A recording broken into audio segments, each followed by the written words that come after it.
Another way that we can customize Dreamweaver is in the Preferences dialog box. We looked at our new document preferences earlier, so let's look at a couple of other things we can change. We'll go up to the Edit menu and choose Preferences. In the Preferences categories, we see a section called Code Hints. Code hints can be really handy for reminding you of HTML tags that require a closing tag. There are a couple of options you can choose about when to use code hints, or you can disable them completely. When I haven't used them in a while, I tend to find code hints annoying, but they're actually really handy when I'm used to them. Down in the Fonts category, we can choose the default font that displays when we're editing pages. Mine is set to Times New Roman for the design view and Source Code Pro for my code view. I can click on the font name and choose from any font installed on my computer, and I can change the size of the font. Keep in mind, these aren't the fonts that your web page will use when displayed in a browser. Those are controlled through the CSS code.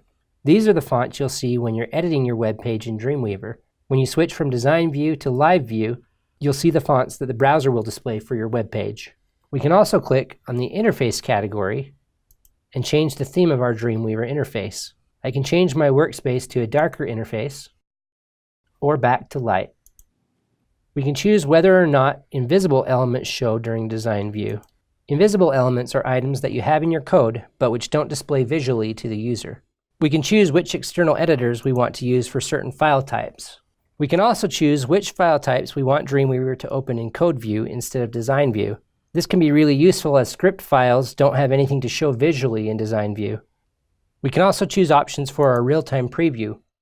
I'll set Google Chrome as my default browser for previewing files, and I could also set a secondary browser to Firefox or Safari. We also have several options for extracting images from a Photoshop file using the Extract panel. We can save the extracted files as PNG 8 Alpha, PNG 32, or JPEG, and we can choose to save multiple versions of the extracted images for specific device resolutions. The site preferences deal with when you are uploading and downloading files between Dreamweaver and a server. There are several options here for dealing with checking files in and out and prompting before uploading files.